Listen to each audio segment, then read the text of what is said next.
کیونکہ پھر جواب دو تو پھر کچھ گھوم جاتا ہے بات. ابھی صرف ایک چھوٹی سی بات, یہ جو حضرت معاویہ پہ الزام لگایا جاتا ہے کہ حضرت معاویہ رضی اللہ تعالیٰ عنہ کے حکم سے معاذ اللہ حضرت علی کو گالیاں دلوائی جاتی تھیں, یہ الزام بھی لگایا گیا ہے نا. یہ خوب سمجھ لو, حدیث کے الفاظ میں سب اور شتم کے لفظ ہیں. سب اور شتم کا لازمی ترجمہ یہ کرنا گالیاں, یہ بالکل غلط ہے. کسی کی پالیسیوں سے اختلاف کرنا اور کسی کے بارے میں کوئی بھی ایسے الفاظ استعمال کرنا جو یعنی اس کی پالیسیوں سے متعلق. اسی میں ایک مثال دیتا ہوں.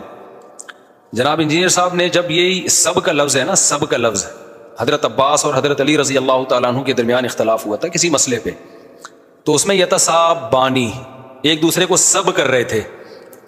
تو وہاں انجینئر صاحب نے اس کا ترجمہ کیا کہ بڑوں میں کچھ اختلافات ہو جاتے ہیں. تو یہ ساری چیزیں جب میں جہلم گیا تھا تو پورا سب کچھ, لیکن وہ کیا کریں, وہ مسئلہ ہی ہو گیا. مزہ جب آتا ہے جب فیس ٹو فیس بات ہوتی ہے. تو وہاں ہی ترجمہ کیا بھائی دو بزرگوں میں جب ہو جاتا ہے کوئی بعض دفعہ اختلاف ہو جاتے ہیں تو وہ اس کا اظہار کر رہے تھے. تو بھائی آپ جب اہل بیت کے بارے میں جب ان کا آپس میں اختلاف ہو اور سب کے لفظ ہو رہے ہیں تو آپ اتنی احترام سے نام لے رہے ہو کیوں؟ آپ کو اہل بیت سے محبت ہے اور ہونی بھی چاہیے, ہمیں بھی ہے. جب حضرت معاویہ کے بارے میں ہے کہ وہ حضرت علی پہ سب کروایا کرتے تھے, وہاں ترجمہ کر رہے ہو گالیوں سے, تو یہ تھوڑا سا کیا ہو جاتی ہے, تھوڑی زیادتی ہو جاتی ہے نا. وہاں بھی آپ بولو حضرت علی کی پالیسیوں سے کیا کر رہے تھے, اختلاف تو وہ تو تھے نا, وہ اختلاف تو تھا, اس کا کون منکر ہے. شتم کا لفظ ہے, حدیث میں آتا ہے تم میں کوئی شخص جو ہے وہ غالباً تھکاوٹ کے بارے میں حدیث ہے, صحیح حدیث ہے مشکات کی, یا نشے کے پہلے, نشے میں حکم تھا نا کہ نماز میں کے قریب جانے کی اجازت نہیں ہے. تو یا تو یہ نیند کے بارے میں حدیث ہے کہ جب نیند آ رہی ہو نا, گہری تھکاوٹ ہو, تو پھر نماز نہ پڑھو, کیونکہ اس میں آتا ہے کہ کوئی شخص اللہ کے سامنے کھڑا ہوتا ہے وہ یشتمو, اور اللہ کو شتم کرنا شروع کر دیتا ہے, کیونکہ دماغ کام نہیں کر رہا ہوتا تو شتم کرنا شروع کر دیتا ہے. تو کیا صحابہ کرام معاذ اللہ کو گالیاں دینا شروع کر دیتے تھے نماز میں؟ بھائی شتم کا مطلب یہی ہے کہ اللہ کی مرضی کے خلاف کوئی بات ہو جائے, ایسی بات ہو جائے جو نماز کے تقاضوں کے خلاف ہے. تو خلاصہ یہ نکلا کہ سب اور شتم, کسی کی پالیسیوں پہ اعتراض کرنا, کسی کو جو ہے وہ اختلاف رائے کرنا, اس میں تھوڑا مضبوط لہجہ اختیار کرنا, اس کو بھی سب و شتم کہا جاتا ہے. اور یہ دونوں چیزیں حدیث سے ثابت ہیں. اور آپ نے جب اہل بیت کا آپس میں اختلاف ہوا تو وہاں یہی ترجمہ کیا ہے. تو ہم کہتے ہیں جیسے اہل بیت سے محبت یقیناً ہونی چاہیے, تو سیدنا معاویہ کی بھی تو فضائل ہے نا, تو ان کے لفظ میں آپ تعویل کیوں نہیں کر رہے؟ کم از کم ان کو وہ مقام دے جو سیدنا علی نے ان کو مقام دیا ہے. وہ الزامات ان پر مت لگاؤ جو حضرت علی نے بھی ان پر الزامات نہیں لگائے. یہ وہ جو الزام لگائے جا رہے ہیں نا, یہ وہ الزامات ہیں جو مدعی سست اور گواہ چست. حضرت علی کا بھی اس حد تک ان سے نہیں تھا. سیاسی اختلاف میں تلواریں چلتی ہیں, لیکن ایک دوسرے کی ذات پہ نہیں کیچڑ اچھالا جاتا, اور نہیں اچھالا حضرت علی نے کیچڑ, نہ حضرت معاویہ نے اچھالا, نہ حضرت علی نے اچھالا. سمجھتے ہو کہ نہیں سمجھتے؟ تو وہ اس میں کہہ دیا کہ فقہ حنفی میں جو ہے نا ویل مچھلی حرام ہے. کوئی فقہ حنفی میں حرام نہیں ہے بھائی, حلال ہے فقہ حنفی میں. مچھلی تو جو ہے وہ حلال ہے. اور بھی بہت ساری باتیں فقہ حنفی کی طرف منسوخ کی بھی ہیں کہ فقہ حنفی میں ایسا ہے, وہ ہوتا ہی نہیں ہے ایسا. یا پھر وہ صرف فقہ حنفی میں نہیں, وہ سارے فقہ میں ایسا ہوتا ہے, سب میں ہی ہوتا ہے. تو آپ نے اس کو ایک فقہ کو پکڑ کے وہ بنایا ہوا ہوتا ہے اس میں. تو اس لیے یہ ابھی بہت ساری باتیں تھیں. ابھی چونکہ میرا ٹاپک میں اس لیے تھوڑی بیٹھا تھا, تو انہوں نے چھیڑ دیا بلا وجہ اپنے شاگردوں کو نا, میرا کلپ چلا کے پھر اس پہ ریئیکشن. ایک طرف آپ کہہ رہے ہو ہم نے مفتی صاحب سے دوستی کر لی ہے, دوسری طرف آپ پھر وہی کام کر رہے ہو, آپ کو چین ہی نہیں آ رہا یار. تو اب میں اگر الجھ گیا نا, یہ ذہن میں رکھو, ابھی تک میں نے انجینئر کے خلاف پراپر ورک کیا نہیں ہے, کیونکہ میں اپنے آپ کو اس بحث میں نہیں الجھانا چاہتا. جیسے قیصر راجہ صاحب نہیں الجھانا چاہتے نا, وہ کہتے ہیں میں ایتھیزم کے خلاف کام کر رہا ہوں. تو میرے بھی ٹاپک یہ ہے نہیں, میرے ٹاپک بھی ایتھیزم کے خلاف ہے. اسلام کی حقانیت کو دنیا کے سامنے بیان کرنا, پھر پریکٹیکلی جو خرابیاں مسلمانوں میں آئی ہوئی, خاص طور پر ہمارا فیملی سسٹم ابھی خطرے میں لگا ہوا. میں جو 4 شادیاں چیختا ہوں آپ کو عیاش بنانے کے لیے تھوڑی چیختا ہوں, میں پاگل ہوں کیا؟ میں تمہارے 4 شادیوں سے مجھے کیا ملے گا بھائی؟ مجھے کوئی فائدہ ہونے والا ہے؟ مجھے اس لیے کروا رہا ہوں لڑکیوں کے گھر بسیں اور زنا سوسائٹی سے ختم ہو. وہ حال نہ ہو جو جاپان کا حال ہوا ہے, جو انگریزوں کا حال ہو گیا. اتنی ترقی کے بعد بھی بیچارے برباد ہو رہے ہیں, تو وہی ہمارا بھی حال ہو جائے گا. تو ہم تو اس چکر میں, ان چیزوں میں, اگر میں انہی رفع الدین میں اور وہی 2812 کو لے کے بیٹھا رہوں اور بنو امیہ کے پھڈے سلجھاتا رہوں, تو ہماری تو صلاحیتیں ساری کدھر چلی جائیں گی, اسی میں لگ جائیں گی. تو اس لیے انجینئر صاحب سے گزارش ہے کہ خاموش ہی رہیں تو زیادہ آپ کریں, میرا نام نہ استعمال کریں, نہ میری کسی فین کو بولیں کہ تصویر لگائے. کیونکہ اب اگر میں شروع ہوا تو چونکہ جہلم جانے کا دروازہ بھی بند ہو گیا ہے, آن لائن بھی آپ نے بیٹھنے سے انکار کر دیا تھا.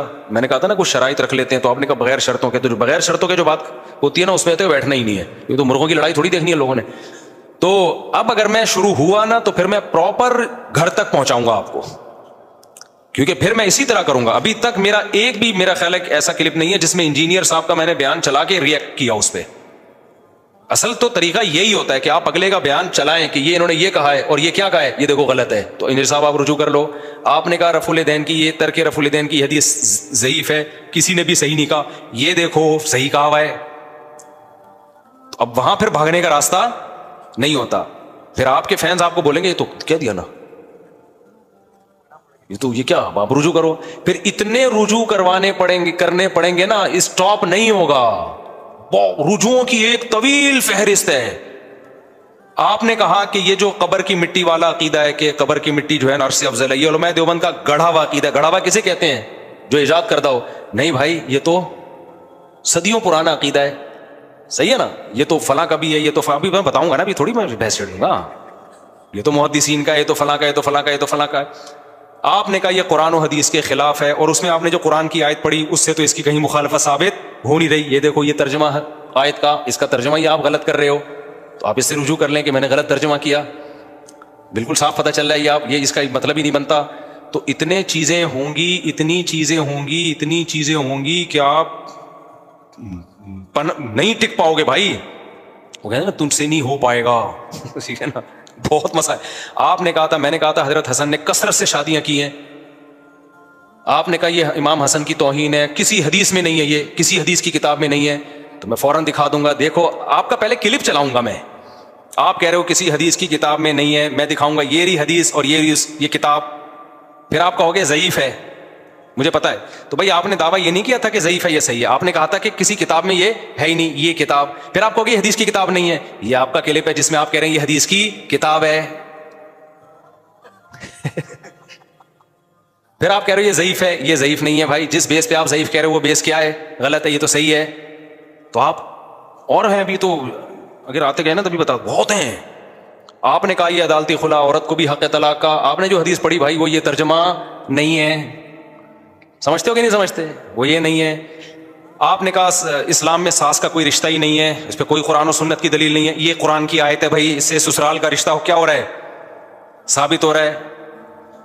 آپ نے کہا تھا عورت پر شوہر کے رشتہ داروں کی خدمت لازمی نہیں ہے, یہ رہی بخاری کی حدیث.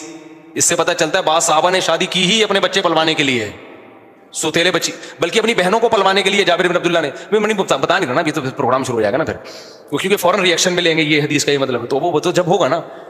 تو اتنی ہے کہ آپ خدا کی قسم میں کانفیڈنٹلی کہہ رہا ہوں, مجھے ریئیکشن کرانے میں میرا پلڑا بہت بھاری ہوگا انشاءاللہ, بہت بھاری ہوگا. ہم تو آپ کو معاف کیا ہوا ہے, ہم نے چھوڑا ہوا ہے آپ کو ہم نے, اور آپ ہمارے خلاف بولتے رہتے یہ مولوی ایسے, یہ مولوی یوں, یہ فلانا یوں, یہ ڈمکانا. ہم آپ کو زیادہ ویلیو نہیں دے رہے ہیں کیونکہ ہم یہ نہیں چاہ رہے کہ ہم اس بحث میں الجھیں. دیکھو ایک واقعہ سناتا ہوں. ہمارے ایک دوست ہیں باڈی بلڈر ہیں, کل میری ملاقات ہوئی, بڑے لمبے چوڑے نا.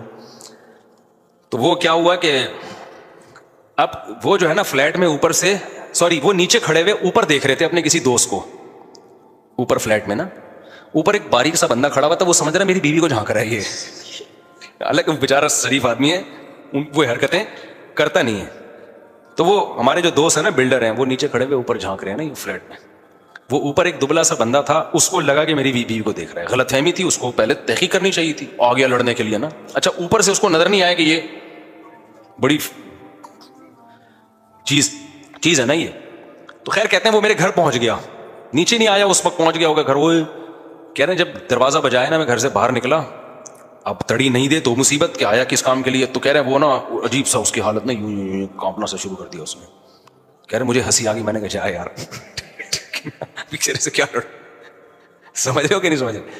تو ہم بھی بہت سے لوگوں کو اگنور کر رہے ہوتے ہیں کہ یار ایک ہم نے اگر اپنے آپ کو اس میں ہم نے ڈال دیا, تو کتنے لوگ ہیں جنہوں نے داڑیاں رکھ لی ہیں بیان سن کے, کتنے لوگ ہیں جن کی اسٹریس دور ہو گئی ہے, کتنے لوگ ہیں جو زنا سے بچ گئے ہیں, جو نکاح کی طرف چلے گئے. کتنی لڑکیاں طلاق یافتہ تھیں جن کی شادی ہو گئی بیان سننے کی وجہ سے, یا ان کے مردوں نے کر لی. میں تو بتاتا ہوں روڈ پہ روک روک کے خواتین نے شکریہ ادا کی ہیں. پھر گھر کا جو فیملی سسٹم ہم لوگوں کا تباہ ہو رہا ہے, اس میں کتنے لوگ ہیں جو صحیح ہو گئے ہیں الحمدللہ, خودکشیوں سے کتنے لوگ بچ گئے ہیں. تو اگر ہم نہیں چاہ رہے کہ ہم اس بحث میں الجھیں, تبھی جب انجینئر صاحب نے کہا تھا نا میری دوستی ہو گئی ہے, تو میں خوش تھا کہ چلو یار یہ ٹاپک ختم ہو, ہم کچھ اور کام, لیکن وہ پھر بھی لگے ہوئے. اس لیے میری انجینئر صاحب سے گزارش ہے بہت ہی عزت اور احترام کے ساتھ کہ کائنڈلی آپ اس بحث میں نہ پڑیں تو زیادہ اچھا ہے. کیونکہ اب جہلم کا راستہ, پہلے میں جہلم گیا ہی اسی وجہ سے تھا کہ یار یہ بحث ہمیشہ کے لیے کیا کر دو, ختم کر دو, تو وہ بھی نہیں ہوئی. پھر آن لائن کا ہوا, ہم نے کہا چلو اب اس پہ آ جاتے ہیں, وہ بھی نہیں ہوئی. تو اب تو کہیں کا تو ہمیں چھوڑو نا یار, ہم منہ پہ ٹیپ لگا کے بیٹھ جائیں, آپ بولتے رہو, ہم ٹیپ لگا کے بیٹھ جائیں. تو اس لیے اب اگر آپ نے پھر دوبارہ کیا نا, تو پھر میں بہت کچھ ہے, چند میں نے صرف مثالیں دی ہیں. کہ آپ کا میں کلپ چلاؤں گا جس میں آپ نے کہا کہ حضرت حسن پر مفتی صاحب نے جھوٹ باندھا, کسی حدیث کی کتاب میں نہیں ہے. میں حدیث کی کتاب میں دکھاؤں گا, میں آپ کو وہ میں دیکھ کے رکھا ہوا ہے, ایسا نہیں کہ میں بعد میں طرح ہے, سب کچھ موجود ہے, وہ میں دکھا دوں گا. آپ کہہ سکتے ہو ابھی دکھا دو نا, پھر تو میں ابھی اس لیے نہیں دکھا رہا کہ جب ایک کام ہو تو پھر پراپر وے میں ہو. پھر ایک چیز نہیں دکھاؤں گا, بہت ساری چیزیں, پھر آپ اس سے رجوع, پھر آپ اس سے رجوع, پھر آپ اس سے رجوع. رفع الیدین والے مسئلے میں جو, پھر تراویح والے مسئلے میں جو آپ نے کہا گولڈن سنت ہے 8 رکعت والی گولڈن, میں بھی بتاؤں گا یہ گولڈن کا لفظ آپ نے کہاں سے چرایا ہے. یہ آپ کی تحقیق نہیں ہے, حافظ زبیر علی زئی صاحب نے لکھا ہے کہ یہ گولڈن سند ہے, ان سے غلطی ہوئی ہے, یہ مسترب سند ہے, مسترب ہے, یہ اضطراب ہے اس میں, ٹھیک ہے. یہ اختلافی مسئلہ بھی میں اس کو نہیں لے کے جاتا, لیکن آپ نے ورڈنگ بھی حافظ زبیر علی زئی سے لے رہے ہو. آپ کی بہت ساری چیزوں میں ان کی اہل حدیثوں کی تحقیق ہوتی ہے, وہ یہ لا رہے ہوتے ہیں, اپنی نہیں ہوتی. تو اس میں اگر کسی اہل حدیث عالم سے غلطی ہو گئی تو اہل حدیث تو مان لیتا ہے کہ ہمارے عالم سے غلطی ہوئی, آپ کو تو وہ بھی نہیں پتا ہوتا کیونکہ آپ تو چھاپ رہے ہوتے ہو پورا اسی طریقے سے. تو یہ اتنی ساری چیزیں میرے پاس رکھی ہوئی ہیں نا جو میں لے کر آؤں گا. اور پھر وہ اس میں آپ نے جو صلاۃ اللیل کے لفظ میں جو آپ نے تراویح کے مسئلے میں لوگوں کو الجھایا ہے, تو لوگ تو الجھ گئے اس میں, ہم تھوڑی الجھے ہیں بھائی, ہم نہیں الجھے اس میں. آپ نے کہا کہ صلاۃ اللیل ہی ہیں ساری کی ساری نمازیں, وہ ابھی میں نہیں زیادہ گہرائی میں جانا چاہتا. تو اس میں آپ نے کیا گڑبڑ کی ہے. پھر آپ نے سنت مؤکدہ والی جو حدیث پیش کی کہ صحابی نے کہا میں بس یہ کروں گا, اس کے علاوہ اور کوئی عبادت نہیں کروں گا. تو نبی نے فرمایا جس نے جنتی کو دیکھنا ہو اس کو دیکھ لے. تو اس میں آپ نے کہا اس سے پتہ چلتا ہے سنت مؤکدہ نہیں ہے, یہ مولویوں نے بنائی ہوئی ہے کہ سنت مؤکدہ بس نوافل ہیں, پڑھ لو اچھی بات ہے, نہیں پڑھو. تو میں بتاؤں گا سنت مؤکدہ کیسے, آپ ہی کے کلپ سے ثابت کروں گا. آپ نے کہا یوٹیوب کی ارننگ حرام ہے, کہا نا, میرے خلاف کلپ بنائے کہ مولوی لوگ یوٹیوب سے پیسہ کماتے ہیں, یوٹیوب سے پیسہ کماتے ہیں کیونکہ اشتہار بےہودہ چلتے ہیں. ابھی آپ کا کلپ آیا ہے, آپ سے کسی نے سوال پوچھا کہ یہ جو ولاگرز ویڈیوز بناتے ہیں ان کی ارننگ کے بارے میں پوچھا گیا. تو انہوں نے کہا جو بےہودہ ویڈیو بناتے ہیں ان کی ارننگ حرام ہے. یہ جواب آپ پہ سوٹ نہیں کرتا تھا, آپ پہ چاہیے تھا ہودہ بنائیں یا بےہودہ بنائیں, یہ جواب دینا چاہیے تھا آپ کو. وہاں ولاگر کا مسئلہ آیا تو آپ نے ڈنڈی مار دی کہ جو بےہودہ ویڈیوز بناتے ہیں ان کی ارننگ حرام ہے. اس کا مطلب ہودہ جو بناتے ہیں, بےہودہ کا الٹ ہودہ ہی ہوگا نا, ان کی حلال ہے. بھائی آپ تو اس کی بھی حلال نہیں کہتے, تو یہ جواب تو آپ کے لیے بنتا ہی نہیں ہے. مجھ سے کوئی پوچھے یہودی جنت میں جائیں گے یا عیسائی, میں کہوں گا دونوں جنت میں جائیں گے بھائی, مجھے اس سے کیا ضرورت ہے کہ ہاں ایک جو ہے نا, ایک جو ہے وہ زیادہ درجے کا کافر ہے, ایک اس سے کم درجے کا, لیکن ہیں تو دونوں کیا, ہماری نظر میں تو دونوں غیر مسلم ہیں اگر ان تک اسلام کی دعوت پہنچی اور وہ نہیں قبول کرتے. تو جب آپ سے یہ سوال پوچھا گیا تھا کہ ولاگرز کی آمدن جو ولاگنگ کر رہے ہیں یہ آمدن حلال ہے یا حرام ہے, تو پھر یہ جواب نہیں بنتا تھا کہ جو اس میں فحش ویڈیوز بنا رہے ہیں ان کی حرام ہے. دوسرا انہوں نے پی گئے, یعنی اس کا مفہوم تو یہی نکلتا ہے کہ جو فحش نہیں بنا رہے اس کی کیا ہے, حلال ہے.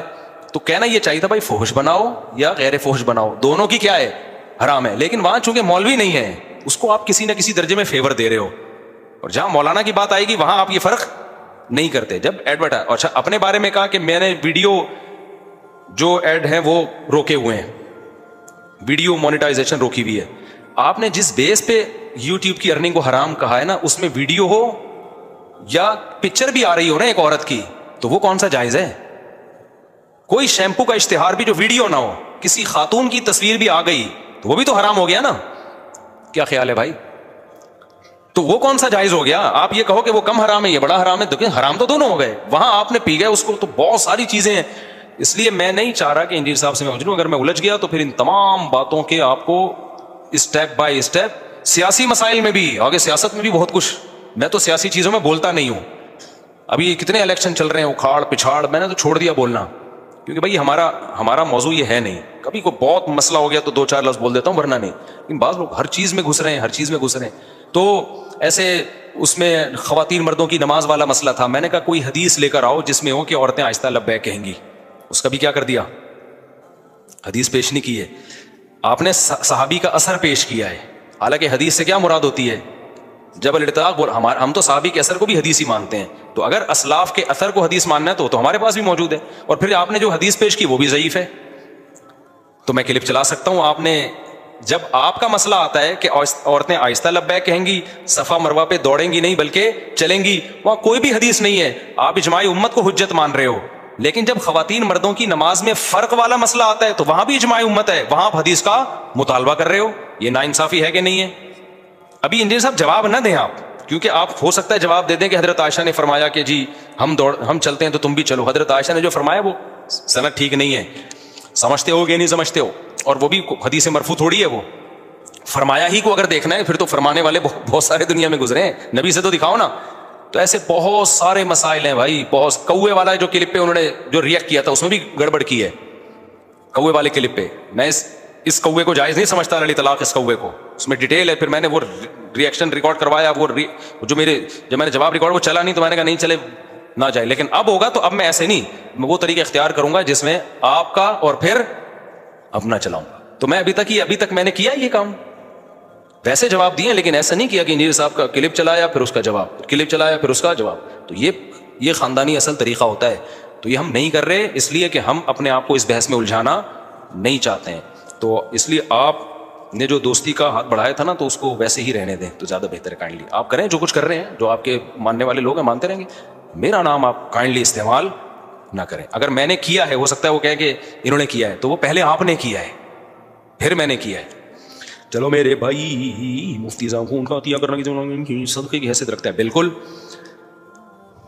خون کا. اچھا اس میں بھی انجینئر صاحب نے گڑبڑ کی ہے. ان سے پوچھا گیا کہ جی یہ IVF کے ذریعے جو مرد اور عورت کی وہ کرتے ہیں نا, پہچان کرتے ہیں, تو پھر مرد کے جرمز رکھوائیں, ان کا یہ بھی جائز ہے.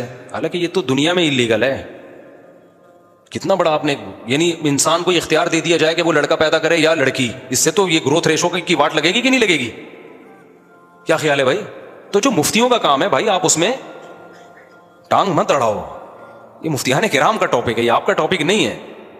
تو اس کی اجازت نہیں ہے کہ آپ جینڈر کو خود ہی سلیکٹ کرتے رہیں. اس طرح تو کیا ہوگا, لڑکے ہی لڑکے ہو جائیں گے, لڑکیاں کیا ہو جائیں گی, ختم ہو جائیں گی. تو اس لیے IVF میں رینڈملی جو ہو رہا ہے نا, بس ڈاکٹر کا کام ہے وہ, اگر کسی کی اولاد نہیں ہو رہی تو ٹھیک ہے, IVF کے ذریعے باہر جو دونوں کے جرثوموں کا ملاپ ہوا تو ڈاکٹر بس اس کو رحم میں رکھ دے, لڑکا ہے لڑکی ہے, اس سے یہ نہیں ہو سکتا.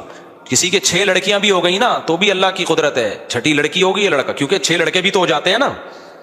اگر ہم یہ کہیں کہ جس کے 6 لڑکیاں ہوئی ہیں اب وہ لڑکا پیدا کر سکتا ہے, تو اس کا مطلب جس کے 6 لڑکے ہوئے ہیں اس پر واجب ہے کہ لڑکی پیدا کرے, تاکہ ریشو کیا ہو, بیلنس ہو. تو جب اس کو ہم مجبور نہیں کر رہے تو اس کو کیوں مجبور کر رہے ہیں؟ تو یہ اللہ نے جو اپنے ہاتھ میں رکھا ہوا, یہ بولی میں یشاء اناسا, جس کو چاہتا ہوں بیٹیاں دیتا ہوں, جس کو چاہتا ہوں بیٹے دیتا ہوں, یہ اسی پہ رہنے دو. تو رینڈملی جو ہو جائے وہی ہے. سمجھتا نہیں ہے نا بات کو.